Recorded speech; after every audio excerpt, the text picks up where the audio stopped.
All right, Shalom. First and foremost, we give our praises and glory to Yahweh, Bashim Yahushua, Bashim Kakadash. Give honor to the apostles GMS and Ruel, and shalom to the faithful men continue doing the work of the Lord. So, Lord willing, I just want to make this quick video because I mentioned this at camp, and I kind of butchered it because I ain't really going to the history in a minute. I know we read a little Google thing, little Google overview at camp, but I want to just clean it up a little bit, just so it can be, understood because pretty much when you look at, after World War II, you know what I'm saying, America, matter of fact, I'm gonna read it because this shows you, two main things that America, uh, what's it called?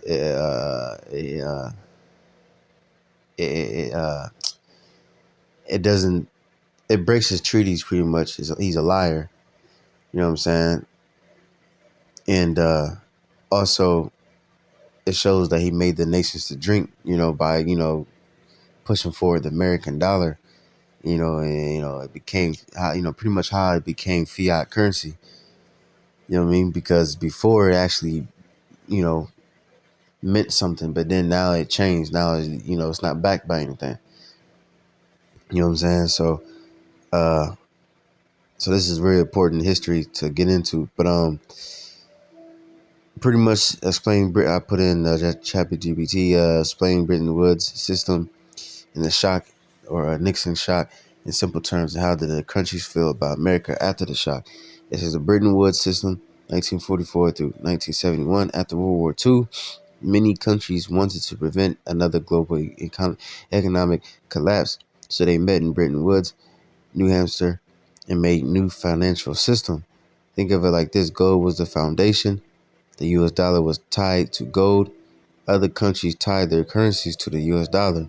The U.S. promised if you other governments collect, because it was 44 governments that agreed, so countries, I it says collect enough U.S. dollars, you can exchange them for gold at a fixed price of $35 per ounce. Because America had the world's largest gold reserves, strongest economy after World War II, most countries trusted this promise. And I remember, I believe I remember, I learned that in school, that America during World War One and during World War II, they came in kind of like at the last minute or towards the end, So that's probably why they were still strong. Let me see.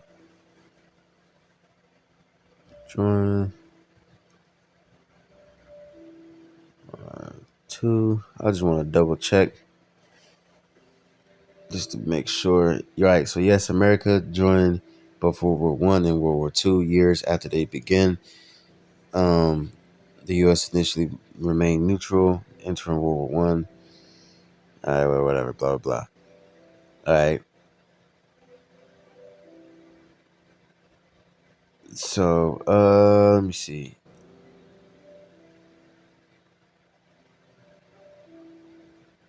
Yeah, that's it. That's all I gotta read.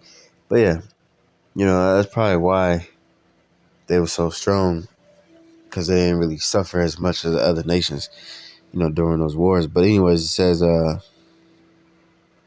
where I left off at, it says why countries liked it. It says stable exchange rates made trade easier. Businesses knew what currencies were worth. The dollar became the world's main reserve currency.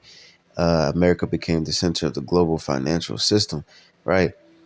And still to this day, really, for now, today, because you see different nations trying to get out of there, but yeah, man, it was a good deal. It was a good deal, but it was a shock that happened that changed everything. All right, what went wrong over the time? The U.S. spent enormous amount of money on the Vietnam War, where they got the ass whooped. Domestic programs like the Great Society, which that goes into, they just spending a lot of money on key programs and treatments, healthcare, Medicare, Medicaid, Civil Rights Act of 1964, education, immigration, uh, environment. You know what I'm saying? Water Quality Act and the Motor Vehicle Air Pollution Control Act. All right. So let me see.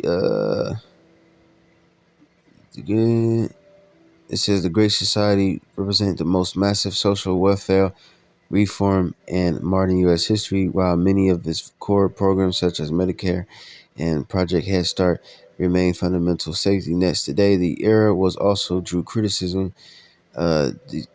Detractors argue that some welfare program created dependency.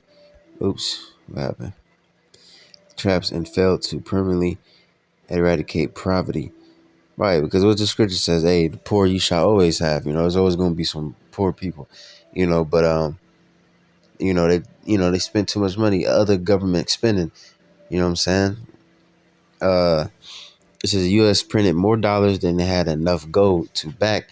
Imagine this: America has 100 ounces of gold. It promised that every dollar can be exchanged for that gold, but then it prints dollars equal to 300 ounces of gold. Eventually, other countries realize, wait, there are not enough gold if everyone asks for it.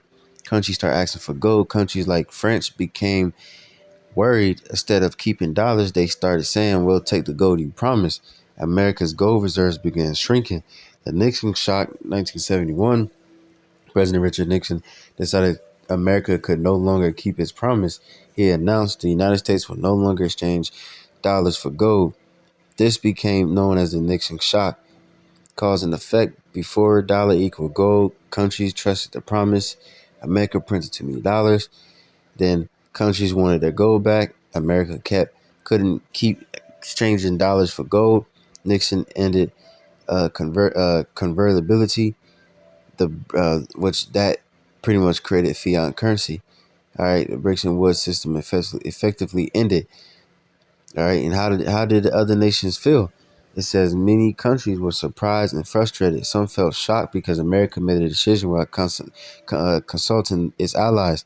Angry because the original agreement had changed unilaterally, which means they didn't ask nobody else. They just made the decision by themselves. All right, uncertain because international monetary system suddenly became less predictable. All right, some leaders felt the U.S. has broken a major promise. However, they also recognized that there wasn't any obvious alternative. The U.S. economy was still the largest in the world, and the dollar remained deeply embedded in international trade and finance. All right, so while uh, trust was shaken, most countries continued using the dollar because it was still the most practical option. Right. You know what I'm saying? So they was they lost that trust, right? And I was a little confused a little bit because because that's what I thought at first, because my memory kind of was fucked up, because like I said, I ain't go through it in a long time. You know what I mean? So like I'm gonna bring out a scripture after I read this last part, but because I thought well, at least I remembered wrongly. I thought that the nations gave America gold to hold, and then pretty much they's gonna give it back or whatever. But technically they did, but they did it through what's going to say it. All right. It says this is a very common point of confusion. The answer is mostly no, because I thought they gave them the gold and then America gave them the dollars. It says here how it happened. What actually happened after World War II, the United States already owned a huge amount of the world's gold because it had sold goods and weapons during the war and has been paid in gold by many countries. All right, which that's how you're supposed to be, because gold and silver is actually money. All right, not paper. Other countries did not generally give America gold in exchange for dollars as part of the Bretton Woods system. Instead, the U.S. printed dollars. Other countries earned those dollars by selling goods to America, trading internationally, receiving loans or aid from the U.S. And real quick, because that's the scriptures right there.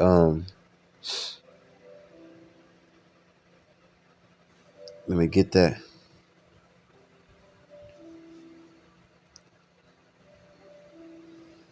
It says, Habakkuk 2:6. It says, shall not all these take up a proverb against him, and taunt and proverb against him, and say, woe to him that increaseth that which is not his, how long? And to him that lighteth himself with thick clay. And we know that thick clay goes into debt.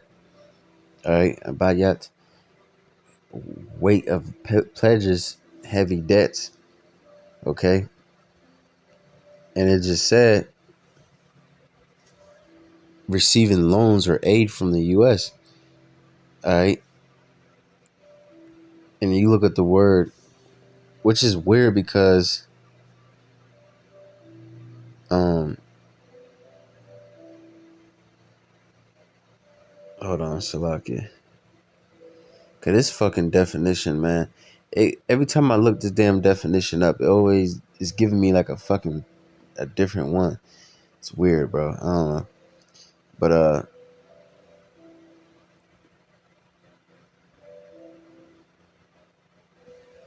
let me see.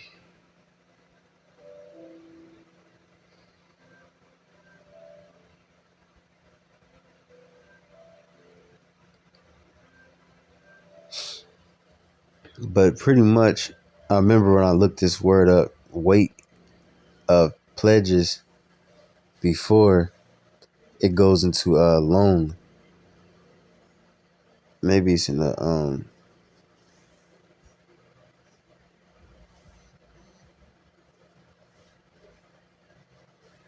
let me see.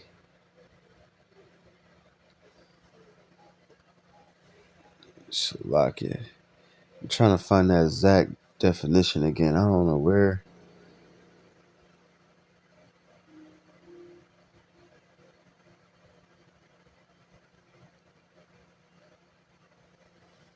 Salakia. Let me do one more thing.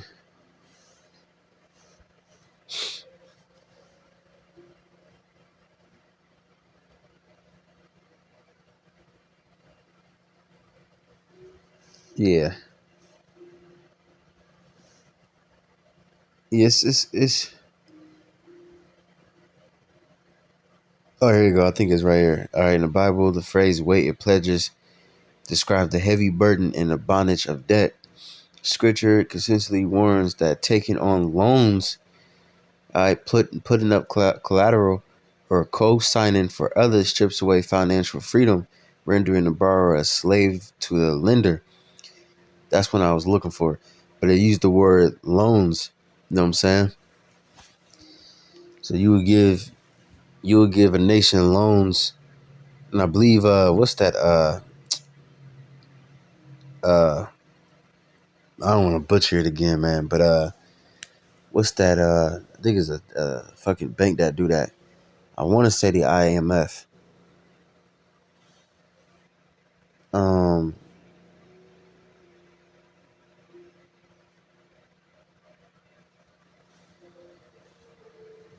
what World Bank gives loans?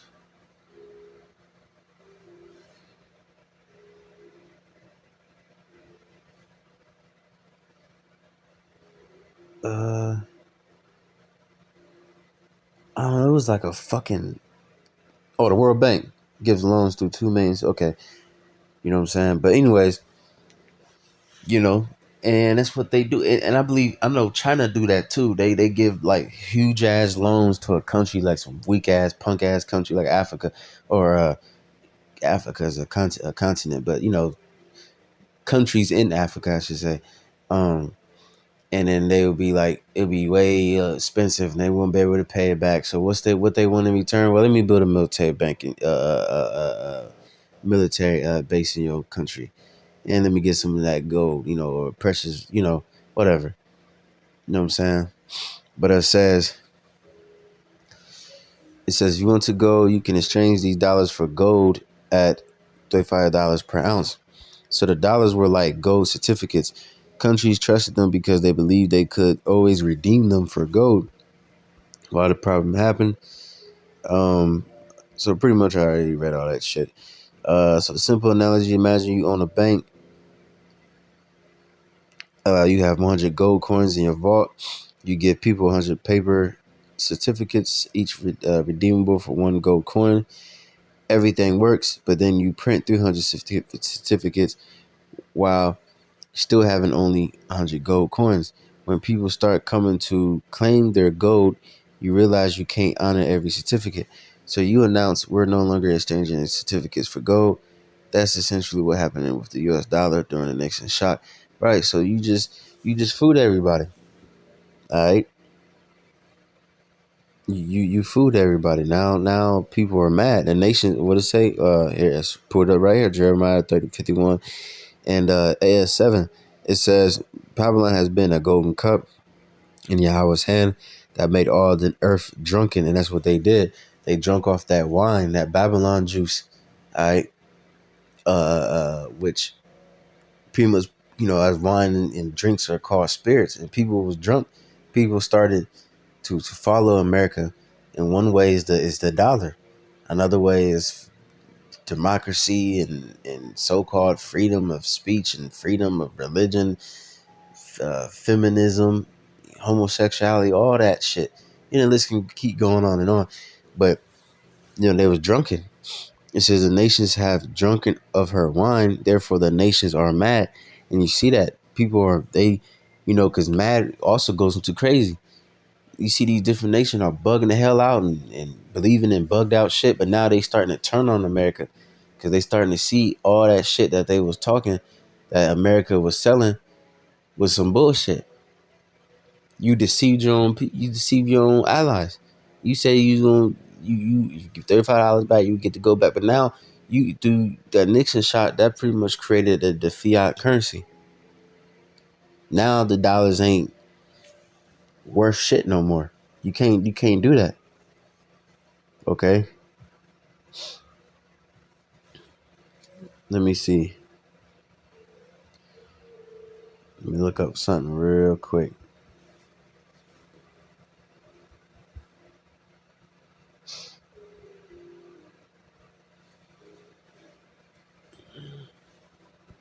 Right. So it says, how does the dollar became a fiat currency? It says the U.S. dollar transitioned into purely fiat currency on August 15, 1971 during the Nixon shot. All right. So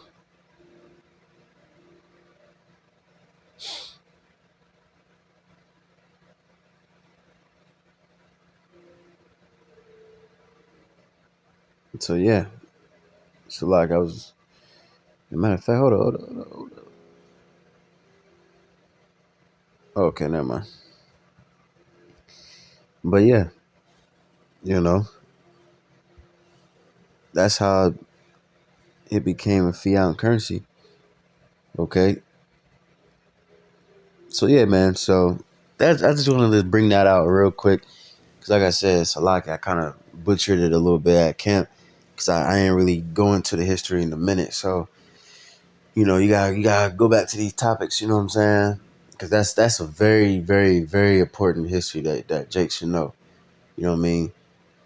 Because our apostles said that all the time. These dollars are worthless. They're fiat currency. But why? How? When did it happen? You know what I'm saying? If you go into the history of it, then you will understand the prophecies because it shows you that America was going to do shit like this. You know what I'm saying? It said that it was going to be the most powerful country, but also it was going to be deceiving the nations. They deceived those people, man. You know what I'm saying? If I was a different nation, I'll be fucking pissed off right now. And that's why you see these different nations are trying to figure out different ways of going around the U.S. dollar. All right. The shit ass, man. And now it's already bad. You print all this money, you know what I'm saying, during the Vietnam War, all this good shit. Now look about what about now? You still constantly printing more and more money. That's just hurting yourself, you know? But anyways, that's pretty much the point. Lord willing, hopefully that was edifying. I'm gonna give all praises and glory to Yahweh, Bashim Yahweh Shah, Bashim Hakodash, that belongs to the Apostle GMS Ruel, and shalom to the faithful men continue doing the work of the Lord. So with that, I'm gonna say shalom.